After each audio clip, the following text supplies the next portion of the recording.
How-to video. In this video, actually kind of interesting, I'm going to show you how I created the thumbnail for the video itself. So this is our final thumbnail, and I'm going to take you through the entire thing from scratch. It's not going to turn out exactly the same because there's some generative fill going on in this image, so we won't get the exact same results. But first thing, let me look here in Photoshop. Yep, we've got a 1920 by 1080, so 4K 72 DPI image. So we're going to start with a new image, 1920 by 1080. We're going to make it 72 DPI.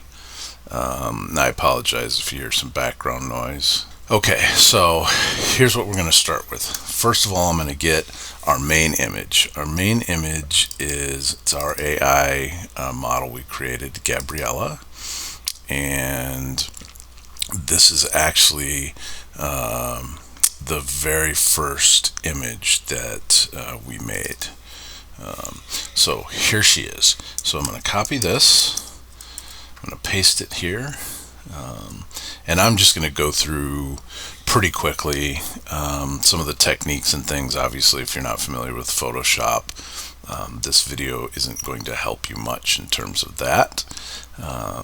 But you can always leave comments below. I'm happy to answer any questions, and I'm sure, you know, if you're watching this video, chances are you've got some Photoshop skills, and you may have more skills and better techniques than I'm using here. So that being said, let me rescale this. We're going to chop off part of the top of her head in the end, but to start, this is what I was talking about, the generative fill. So here's our initial image, and I'm going to use Photoshop's generative fill. Let me do it this way. Invert that. So now I've got the blank space selected. I like to do, I don't know if it matters or not, it probably doesn't, but I like to get a little bit of the image itself in the selection. So I've expanded that selection, and now I'm just going to use generative fill, let it generate, and see what it comes up with on its own. So this is where it'll differentiate a little bit from the initial image that I created, simply because the generative fill is going to fill in some of her hair running down her back, as you can see, and then we get our three options, and I want to see, you know, of these three, I'm just looking at the hair on her back. That's probably, the second one is probably my favorite. Not paying too much attention to what's happening over here. That's cool. And then as I go along, I like to what I call print the layers. So it's kind of a destructive process. So I've just merged, you know, I'll show you here what I did really quick. I just sampled all layers real quick, so I have a new layer on top, and then merged that with the layer below. So now if I A/B it, you can see where we're at. Alright, so let's look back at our initial image. So see, I've got the top of her head cropped off pretty good. I'm right here below her wrist. So this will work. Alright, I'm going to take both these. I'm going to go ahead and scale this up to the crop like that. I'm going to move it over just a touch because we're adding text over here. Probably even go like that.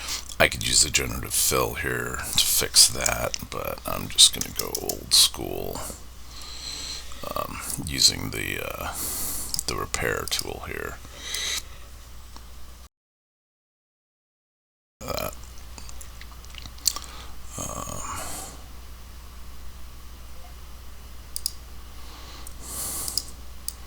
Just using this, I'm just going to add a little space there. So there we go. So A/B test it. That's what we have. So the next thing I did is I used this object selection, and simply hover over the image. It automatically detects where the object is. Click on that. It's going to make a selection for me. I could mask this out and use that, but this easiest way is just for me to duplicate that selection, and you end up with that, right? So it's done a nice job selecting the hair and stuff. One trick that I like to do, or technique I like to use, is I'll make a new layer and just fill it. Get off this object selection. You can see some of because the initial layer was gray, you get a little bit of residue there. And actually if you use a color, it makes it a little easier to see. So, but you can see it did a good job of just isolating her. So that's going to be important for this text effect running behind her hair. So that's how we did that. So the next thing, let's see. Let me go ahead and put the text in. So my text tool, just like this, and RU is one layer. This is going to be white, or text. Could fill with white, but that's alright. And one of the things, if you use Photoshop, then obviously there are about 100 different ways to do any one task. So the techniques, like for filling text and stuff, sometimes I'll fill with white, layer, I'll go up to the color and select it, I don't know, depending on my mood or what I feel is fastest, my approach changes. So are you looking for AI? Question mark. All this text, let's bring it down. It's going to be about like that. Okay, so real quick, I'll just roughly make this the same width like that. So are you looking for AI? Now I want to drag the knockout layer, which is this one, on top. So now if I take this text and move it, it goes behind her, right? So alright, so that's how we did that. Are you looking for AI? We'll set it about like that. Let me get this L.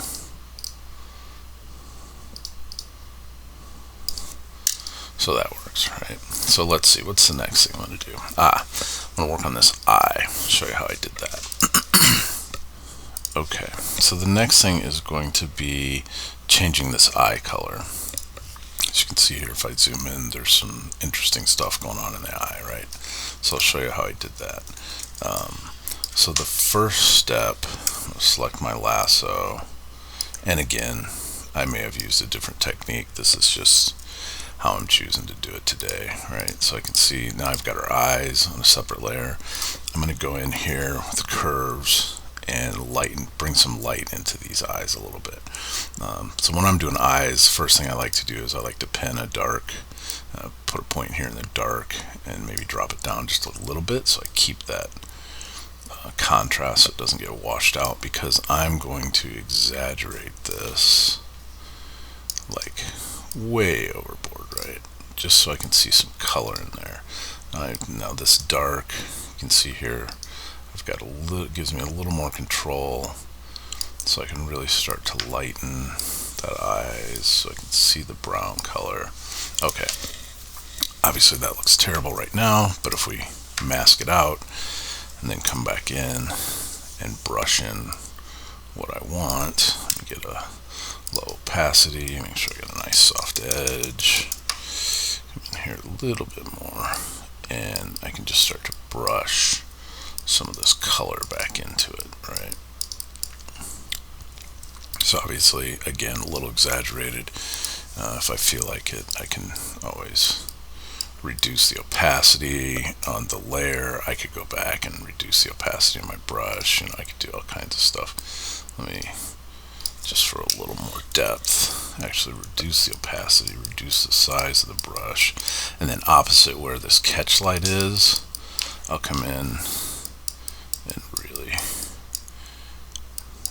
it's a subtle effect, but I'm adding some color in here. If I bring the opacity of the layer back up, it might help see it a little more, right? So you get that, the effect of that depth. So for this, I'm really focused on her right eye. And I think we drop that down just a touch. See if I take it all the way out, we get back to normal. So I want to bring it up just like that. So let me get this image. So this is full size on the image. Right there. Alright, so you see, lighten her eyes just a touch, and it actually goes on to the eyelash, which I don't want. So let me mask that out, get back to 100%. I think I've got a soft edge brush.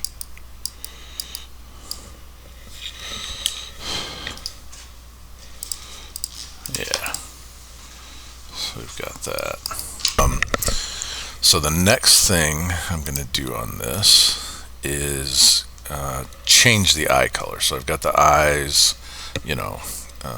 nice and bright. You can see a little bit of brown there. That's going to get a little darker when I put my final overlay on. But now we're going to work on this, and I'll show you both how I change the eye color and how I make it this ridiculously bright cyborg looking thing, in my opinion. Very ex machina. Okay, so there's the bright eyes. As I mentioned before, I'll use several different techniques. One thing I could do, let me try this. Let me just start with a hue saturation layer, pin that to the layer below it. Let me go ahead and set up my mask everything out, come in here, white, I'm at 100%, and I'm just gonna go over the whole eye here, so I really make sure I can see. I get a little skin in there. Okay, so now as I adjust this hue and saturation, you can see it's affecting that eyeball, right, the area that I masked out. And I am going for kind of a green color. I'm going to bump up the saturation so I can see. I'll kind of go for greenish yellow somewhere in here. I'll brighten it a little bit.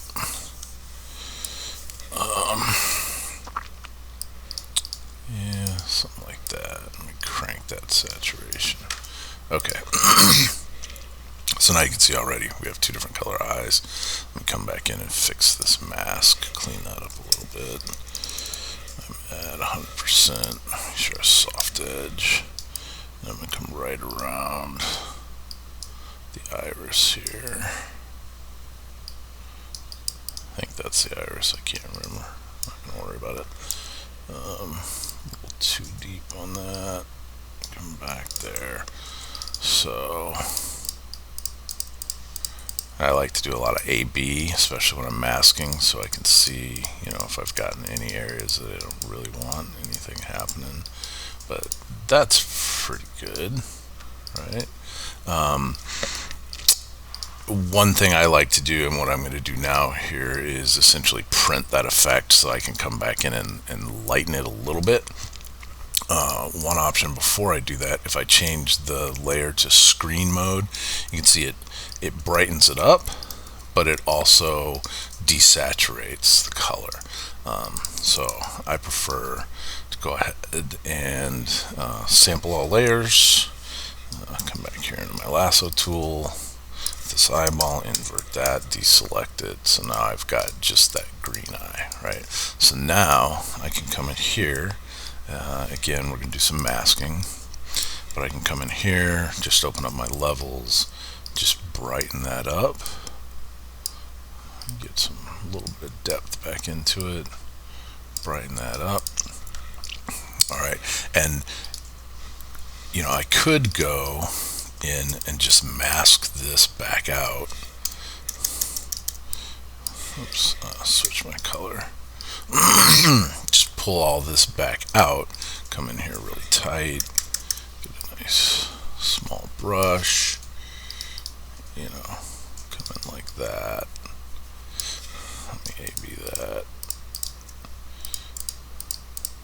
You can see I've got a little bit happening down here. A little bit right there in the eyelash. So I could, that's pretty close to this overall effect. But you'll notice here what I've got is an overlay on this. So this all feels a little dull, right? Compared to this, everything's still bright, even that eye. So let me show you real quick how I did that. Make a new layer, fill it with black. I probably made it multiply layer, and then just pull the opacity, let's see, yeah, a little bit less. Reduce this opacity a little bit, and I could duplicate that mask and then invert the mask. All right, we get this. Well, maybe not invert the mask. Get my brush tool a little bit bigger. I'm at 100. Whoops. Switch my foreground color. Okay. And I don't think I did any of the white. I think it's just the iris. Yeah. Again, not sure that's. It's Friday, right before Christmas. I'm just coming off a cold. Like most guys, I'm a baby when I get sick, so I'm just not. My mind's a little muddy, and my energy is low. Alright, so there we have that. I don't know why. Let me come back in here. Make sure my mask, there we go. Bring that glow in, alright. So really see that. It's dipping a little bit into the white, which I don't want. So I can come in and then just, reduce the size of my brush for this more intricate work. Obviously, I'm kind of nitpicking and doing a little bit of overkill, but that is essentially, I think, her eye. Let me go here. Yeah, we're pretty good, right? So that's how I did that. If I really wanted to be super fussy about it, I could I could go in here and to the dodge and burn, dodge the highlights in here a little bit, but obviously I'm not going to worry about that. So the last thing is this text, right? The text, you'll notice here, it's kind of dull because it's behind this overlay layer, and I didn't mean to do that. I'm actually not going to save this. So I'll show you. Let me do that first. So here's the mask for the overlay layer. Right now, I don't know if you can see the eye is brightening. Right? If I turn that mask on and off, see that her left eye is being affected. So what I want to do is mask out the text. Easiest way to do that, hold my command or my Apple key, and then click on that to select it, hold shift, click on that, so I'm selected both of them, come up in here and pop that through the mask. So now you can really see the text has changed. Then the last thing, I'm going to select AI and the question mark, go up here, I'm going to come in and sample this color. It's going to be a super muddy version of that color, so I want to brighten it a little bit, and actually I want it a little more green, less yellow, so kind of like that. And let me just double check. Oh, I did that, so I want to make sure, yeah, that's a little darker. So it's actually a little more of a true green, less grassy. So like this, probably. Okay. So we have that, and then how did I do the outline, right? I'm pretty sure, because these text layers are technically underneath this overlay, I could just simply go in and put a stroke on those text layers, but that stroke will actually be under the overlay. I would have to rasterize that and then add that to the selection and all this stuff. That's one technique for doing it. The way I did it, pretty sure, is I just made a new layer, selected the text, filled that with black, so basically it looks like black text, right? Then I completely reduced the fill to 0 so you can't see it. Came in here, added a stroke, and the stroke is a slightly different color than that green, so you can see it against the green text. Okay, 2 point, that's fine, like that. And then I take this, and I think I dropped it underneath the knockout. I'm pretty sure I did. Yeah. So you can see before I did it, this text layer, or the stroke layer, actually sits on top. Here's the knockout layer. This outline effect is actually sitting on top of it. So if I pull it down underneath the outline, you see it drops in. So there we have it. That's how I created the thumbnail for this video. After all that, I'm going to delete this file because I actually like this one better. But that was the process. Feel free to leave any comments you have below, share your techniques, share your feedback on my techniques, and subscribe to our channel. Thanks.